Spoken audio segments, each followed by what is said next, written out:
La Voz de América presenta.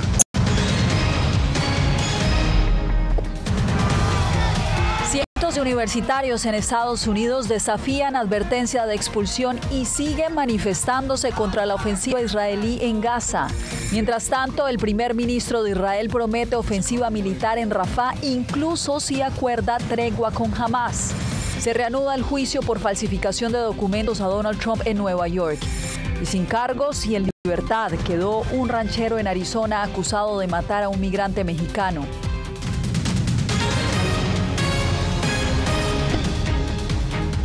¿Qué tal? Aquí comienza El Mundo al Día. Les saluda Yasmín López. Bienvenidos.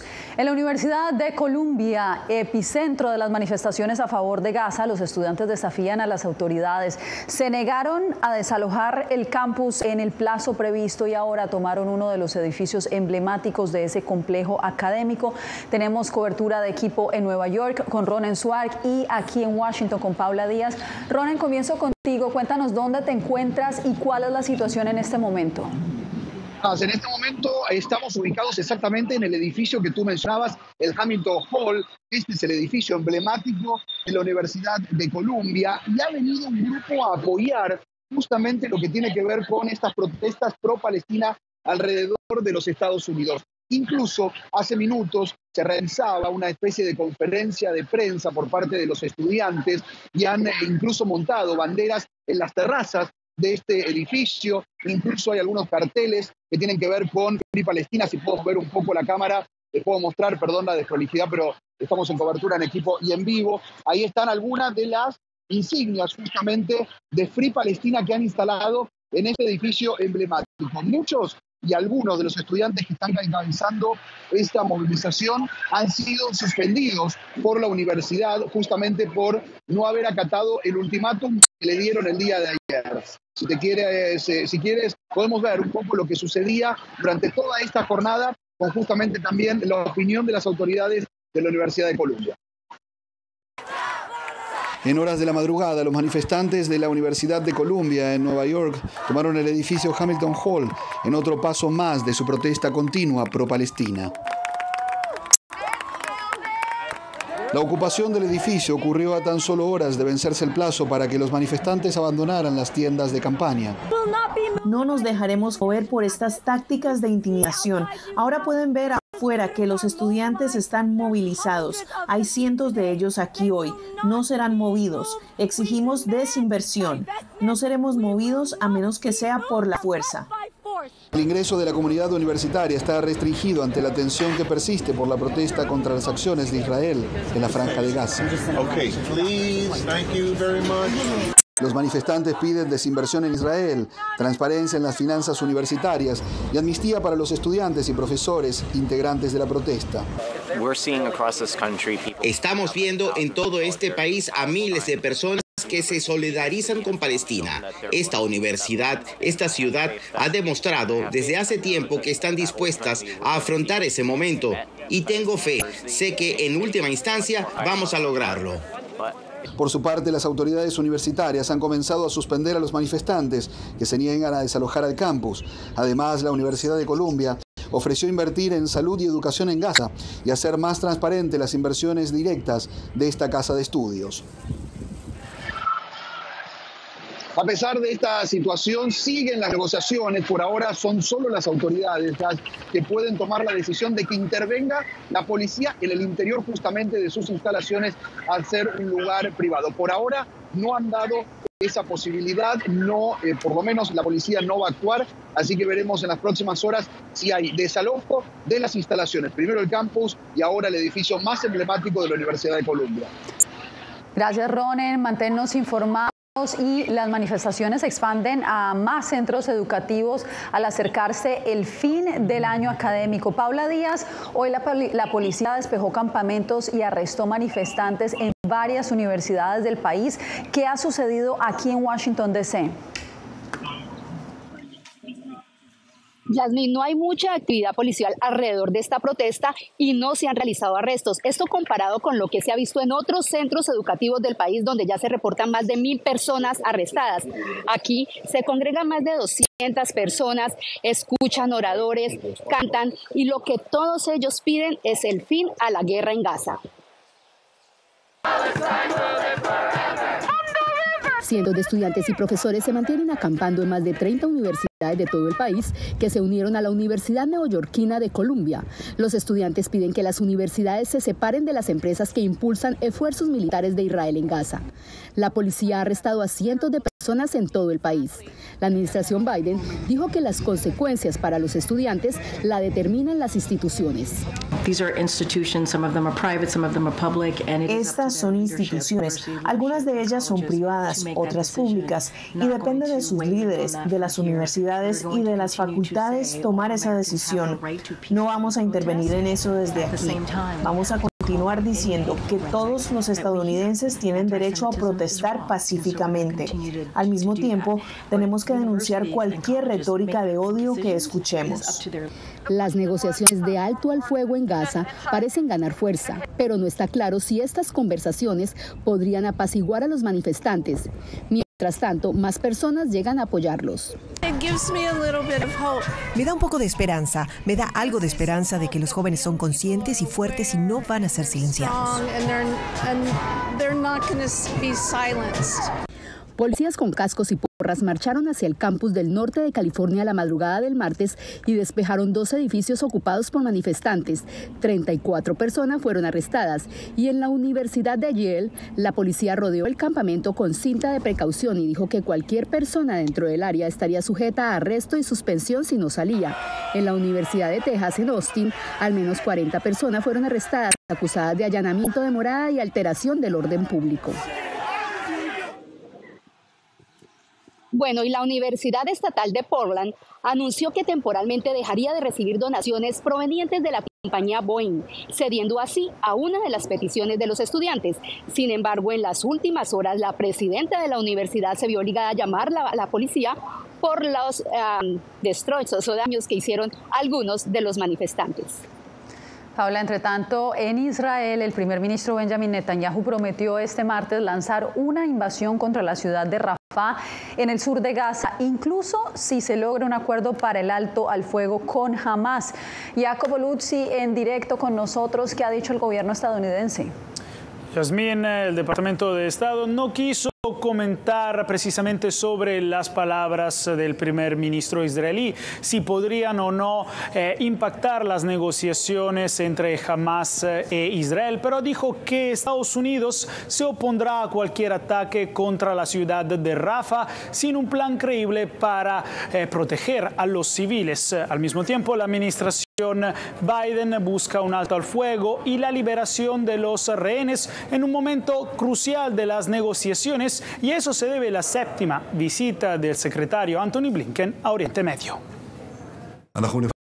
El primer ministro de Israel, Benjamin Netanyahu, prometió nuevamente este martes lanzar una invasión a la ciudad sureña de Rafah, lo que podría socavar los esfuerzos por alcanzar un acuerdo de alto al fuego después de casi 7 meses de guerra en Gaza. Estados Unidos y varios países buscan un trato entre las partes, y el secretario de Estado Antony Blinken visitó otra vez la región para impulsar las negociaciones, que podrían haber llegado ahora a un punto decisivo. Este es un momento crítico para garantizar que todo lo que hay que hacer realmente se esté haciendo. Netanyahu dijo que Israel entraría en Rafah para destruir los batallones de Hamas allí, independientemente de si se alcance una tregua que lleva a la liberación de los rehenes aún retenidos en Gaza. Sus comentarios parecieron tener como objetivo apaciguar a sus aliados nacionalistas. El Departamento de Estado dijo que aún no ve planes creíbles para proteger a los civiles durante una invasión a Rafah. Por lo tanto, cualquier tipo de operación que no aborde alguna de estas preocupaciones clave ciertamente contaría con nuestra oposición. La administración Biden ha presionado a Israel para que no ataque a Rafah y desarrolle planes específicos para minimizar adecuadamente las bajas civiles. Al mismo tiempo, la presencia de Blinken en Oriente Medio busca aumentar la presión sobre Hamas para que acepte una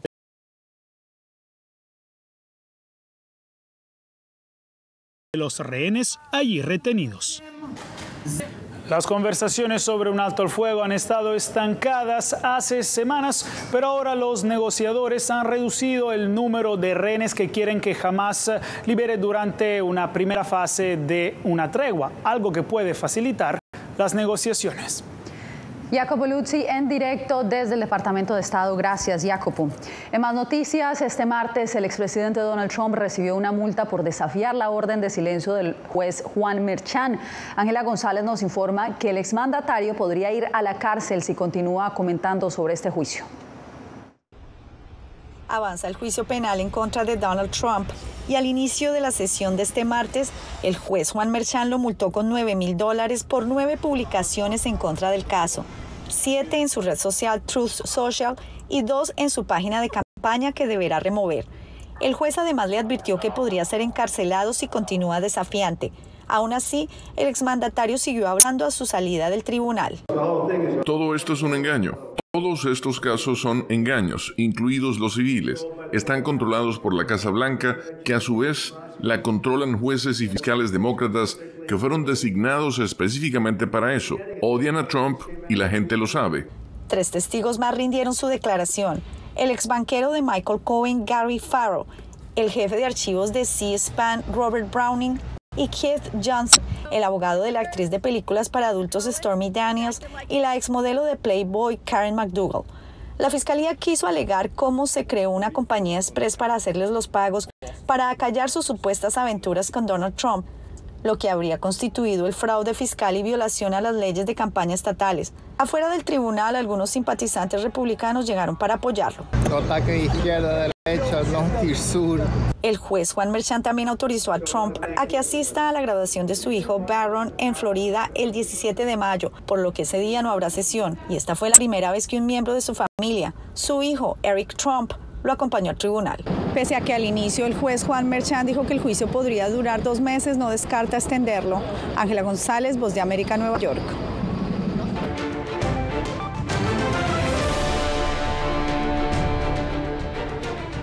Libre de cargos quedó un ranchero acusado de matar a un migrante mexicano que traspasó su propiedad en Arizona en abril pasado. Rubén Pereira nos informa sobre el proceso legal. Debido a las circunstancias únicas y los desafíos que rodean este caso, la oficina del fiscal del condado de Santa Cruz ha decidido no solicitar un nuevo juicio. Así terminó el proceso legal en contra de George Alan Kelly, de 75 años, quien dio un suspiro al escuchar esas palabras de la fiscalía. No ha podido probar, ¿verdad?, que sin duda él fue culpable por el crimen por cual se le cargó. George Alan Kelly enfrentaba un cargo de asesinato en segundo grado y otro de agresión por disparar contra inmigrantes desarmados que cruzaban su propiedad cerca de la frontera de Nogales el 30 de enero del 2023. Una de las balas le quitó la vida al inmigrante mexicano Gabriel Cuen Huitimea, de 48 años. El pasado 22 de abril, el juicio se declaró nulo, ya que el jurado no se puso de acuerdo sobre el veredicto. México lamenta la decisión de la Fiscalía de no emprender un nuevo juicio en contra del acusado. La abogada defensora de George Kelly le dijo al juez que presentará una moción para que no le vuelvan a presentar los cargos en el futuro. Eso enseña que aquí en Arizona cualquier persona puede hacer lo que ellos quieren y matar a nuestros hermanos migrantes. Mientras, el gobierno de México asegura que continuará dando apoyo a la familia de Gabriel Cuen Huitimea, quienes contemplan la posibilidad de entablar una demanda civil. Se abran otras líneas de investigación para que el caso no quede impune. Eso es lo que estamos nosotros buscando. Rubén Pereira, Voz de América, Phoenix, Arizona. Pasamos a El Salvador, donde los diputados de la Asamblea Legislativa reformaron un artículo de la Constitución para agilizar las modificaciones a la Carta Magna. La medida se aprobó con los votos de la mayoría oficialista en la última sesión plenaria de la actual legislatura. Claudia Saldaña nos amplía. Votos a favor. Con 66 votos a favor, 16 en contra y 0 abstenciones, se aprobó la reforma al artículo 248 de la Constitución de la República, que cambia el mecanismo para modificar la Carta Magna. Con 66 votos a favor, queda aprobado el Fondo de la Solicitado. Anteriormente, las reformas a la Constitución podían acordarse con el voto de la mitad más uno de los diputados, pero los cambios debían ratificarse en la siguiente legislatura. Ahora, una misma legislatura puede aprobar los cambios a la Carta Magna con el voto de 2/3 partes de los diputados. Aquí la mayoría manda, le gusta o no le guste. Y no me refiero a la cantidad de diputados, me refiero al pueblo salvadoreño. Los partidos de oposición no dieron sus votos y advirtieron los riesgos del cambio propuesto. Irreformable. Se puede cambiar la misma Constitución, se pueden cambiar los derechos fundamentales de los ciudadanos, se puede cambiar la forma de gobierno, se puede cambiar el orden económico, se puede cambiar cualquier cosa de un día para otro, cuando a ellos les dé la gana. Se quita un contrapeso que tenía la Constitución de que una correlación legislativa eventual no podía tomar en sus manos la decisión del futuro del país. La reforma deberá ratificarse en la legislatura entrante, que inicia su periodo este 1 de mayo y que estará integrada por una supermayoría oficialista. Claudia Saldaña, Voz de América, San Salvador. Cuando regresemos, el panorama en América Latina en la antesala del Día Internacional de la Libertad de Prensa, que se celebra este viernes.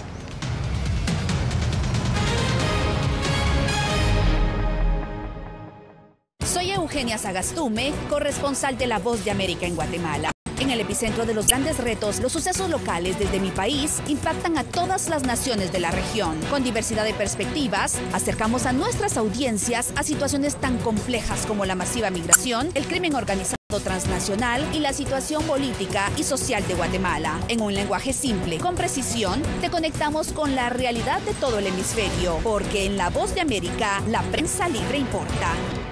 Desde las ciudades más emblemáticas hasta los rincones más remotos del planeta. La Voz de América te trae las noticias más recientes. Con una garantía de credibilidad y balance. Como la mayor radiodifusora de noticias de Estados Unidos a la comunidad internacional, te ofrecemos una perspectiva única sobre la realidad de este país, Latinoamérica y el resto del mundo. Ya sea a través de radio, televisión, web o redes sociales, estamos a tu lado en cada plataforma. Siento miedo de ejercer periodismo. Periodismo.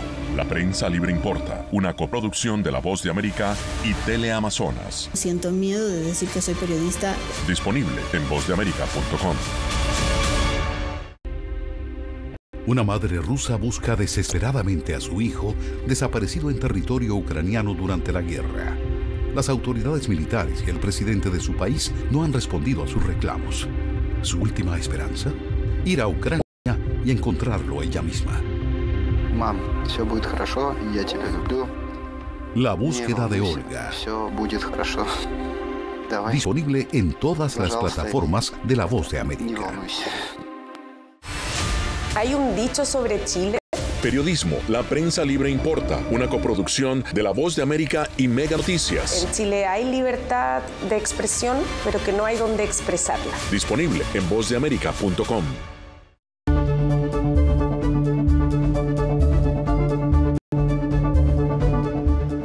Nicaragua se queda sin periodistas. En el marco del Día Mundial de la Libertad de Prensa, la Organización Colectivo de Derechos Humanos de Nicaragua denuncia que cientos de comunicadores han tenido que salir de su país por la persecución del gobierno. Donaldo Hernández nos cuenta más. La periodista Erika Rosales recientemente cumplió un año de haber abandonado Nicaragua. Salí de Nicaragua por el asedio de paramilitares, por el temor a ser encarcelada. Erika es reportera de Radio Voz. Ahora su trabajo lo realiza desde Costa Rica, donde se siente segura. Pero actualmente su preocupación es económica, pues el costo de vida en el país es uno de los más altos en América Latina. Adaptarme a un país sumamente caro como es Costa Rica ha sido muy difícil, más cuando te encontrás sola, y saber de que tu familia está en Nicaragua es aún más complicado.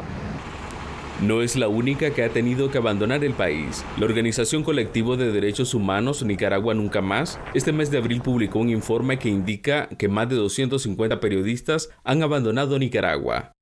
Desde 2018, al menos 253 periodistas nicaragüenses han tenido que desplazarse forzadamente de Nicaragua debido a la persecución política. El gobierno de Daniel Ortega niega la persecución contra la prensa y sus funcionarios aseguran que la estrategia estatal es combatir la desinformación, en referencia a las noticias de los medios independientes. Estamos en una batalla constante para contrarrestar las campañas de mentiras y falsedades que se lanzan en contra de nuestros pueblos.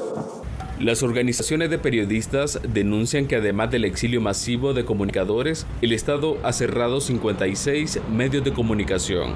Donaldo Hernández, Voz de América. En Colombia, 4 periodistas han sido asesinados este año y 152 han sufrido algún tipo de agresión a la hora de ejercer su labor. Esto según estadísticas oficiales recopiladas por la Fundación para la Libertad de Prensa. Yair Díaz nos trae los pormenores. Y de pronto estoy hablando con alguno de ellos cuando sentí una patada. Jesús Garzón es periodista del sistema de medios públicos RTBC, afiliados a La Voz de América, y quien junto con 12 comunicadores más fueron agredidos física y verbalmente por manifestantes cuando cubrían las protestas del pasado 21 de abril en Bogotá, Barranquilla, Medellín y Bucaramanga. Casi que a empujones nos sacaron de la Plaza de Bolívar. Según la Fundación para la Libertad de Prensa, FLIP, los comunicadores en el país andino sufren grave obstrucción al trabajo periodístico y amenazas en contra de su labor. La organización afirma que faltan garantías para los reporteros y contabiliza 4 periodistas asesinados y 152 agredidos en lo que va del 2024, según cifras oficiales. Entonces, no solo el número de cifras altas, sino la gravedad de estas agresiones son las que nosotros nos está brindando un panorama de violencia álgida contra la prensa en el país. El próximo viernes, en el marco del Día Mundial de la Libertad de Prensa, la FLIP entregará un informe que documenta la difícil situación para ejercer periodismo en Colombia y hacen un llamado a los entes gubernamentales y a la fuerza pública para que implemente estrategias que garanticen el ejercicio periodístico con el fin de prevenir ataques a la prensa. Desde el presidente hasta los alcaldes locales que deben velar por la protección y la seguridad de los periodistas. Cifras de la Fundación para la Libertad de Prensa contabiliza que a la fecha 169 periodistas han sido asesinados en Colombia desde 1977. Yair Díaz, Voz de América, Bogotá. Regresamos en instantes desde Venezuela, donde el recién designado candidato opositor comienza a entrar en el debate a 2 meses para las elecciones presidenciales.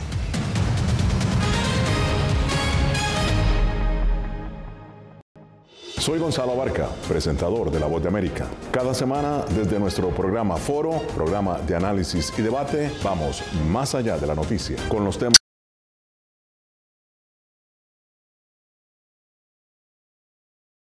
El privilegio de moderar debates y confrontar ideas diferentes. Así nuestra audiencia se puede formar su libre opinión y tomar sus decisiones bien informadas. Porque en La Voz de América, la prensa libre importa. El crimen organizado asesinaba a los chicos y luego cremaba los cuerpos. Periodismo, la prensa libre importa, una coproducción de La Voz de América y Latina. Sí que es complicado hablar acá de libertad de expresión. Disponible en vozdeamerica.com. Soy Divaicet Cash, periodista y presentadora de La Voz de América. Ir más allá de la noticia, escuchar las voces de las minorías y de las comunidades más vulnerables para informar sobre sus necesidades y logros es mi pasión. Económicas se ven obligadas. Desde Washington, visibilizar la diversidad étnica de Estados Unidos y de la comunidad hispana es parte de una pasión que compartimos en La Voz de América, donde la prensa libre importa. Que empiecen a callar a periodistas, que empiecen a callar medios. Periodismo, la prensa libre importa. Una producción especial de La Voz de América. Porque al final lo que está en juego no solo medios de comunicación, sino la democracia de un país. Disponible en vozdeamerica.com.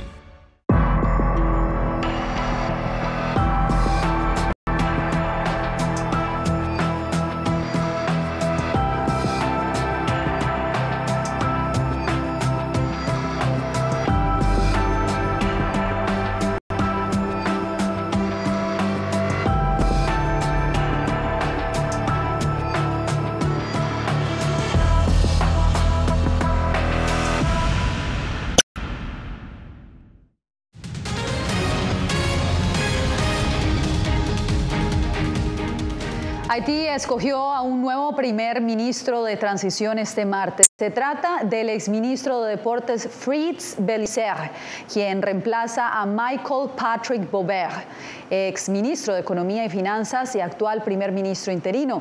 Sin embargo, las bandas criminales que han ejercido un control cada vez mayor están pidiendo un lugar en la mesa de gobierno y amenazan con más violencia si no se atienden sus demandas, entre ellas una amnistía por sus delitos y un plan para los jóvenes pandilleros. Venezuela está en cuenta regresiva para las elecciones presidenciales que se realizarán en julio. El recién designado candidato opositor por unanimidad, Edmundo González Urrutia, comienza a entrar en la conversación pública pese a que hasta hace unas semanas era desconocido por la mayoría de votantes. Adriana Núñez Rabascal nos informa. Su respaldo. Su primer acercamiento con el electorado fue en un mensaje grabado de 4 minutos y 15 segundos. Estamos ante el reto de apostar por la recuperación de Venezuela. Su discurso se ha difundido en la decena de entrevistas que ha concedido hasta la fecha y un póster con su fotografía acompaña las concentraciones políticas de la líder opositora María Corina Machado. Todavía no se presenta en actos de campaña, pero el nombre de Edmundo González Urrutia ya es popular. ¿Sabe quién es Edmundo González Urrutia? El próximo presidente de la República. ¿Conoces a Edmundo González? Edmundo González, no. Ni lo conozco ni lo quiero conocer. Sinceramente no lo había oído antes, pero ahora sí empiezo por ahí a que suena por ahí ese. Con una carrera diplomática de 3 décadas, González Urrutia no tuvo una imagen pública hasta que hace apenas 10 días la coalición opositora lo designó por unanimidad como rival del presidente Nicolás Maduro en las elecciones del 28 de julio.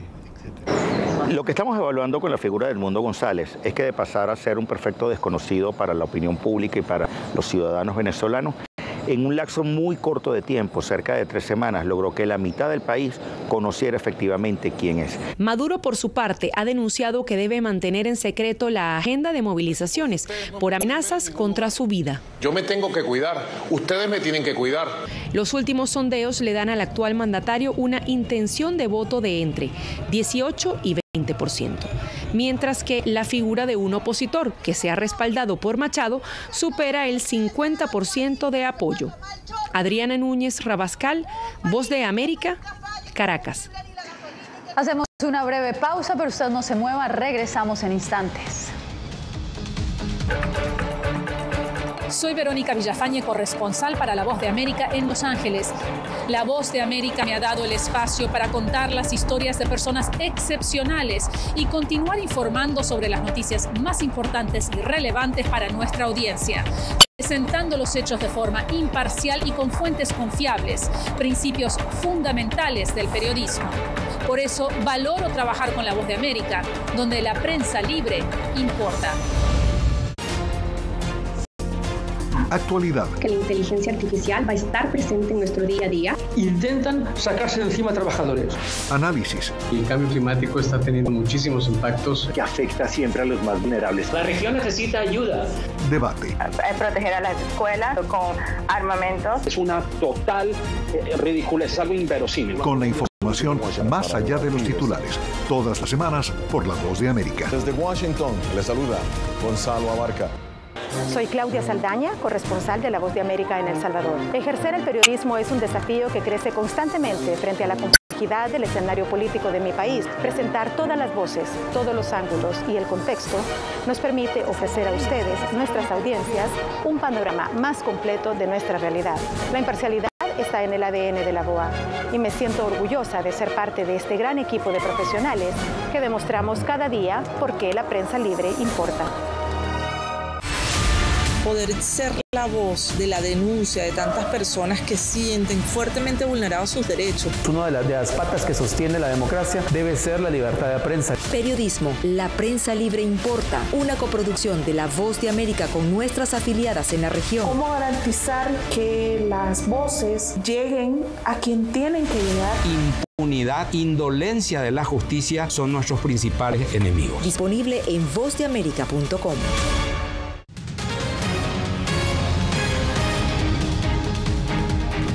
Estamos cada vez más cerca de los Juegos Olímpicos que este 2024 tendrán sede en París, donde más de 500 recetas han sido creadas por prestigiosos chefs para alimentar a los 15.000 atletas. La Villa Olímpica de París tendrá la capacidad de recibirlos en su restaurante, que estará abierto las 24 horas del día. Allí se cocinarán más de 500 recetas. El 80% de los productos serán originarios de Francia y el objetivo es reducir la huella de carbono. Muy bien por esta apuesta por el medio ambiente. De esta manera llegamos al final de esta emisión. Les informó Yasmín López. Los espero mañana.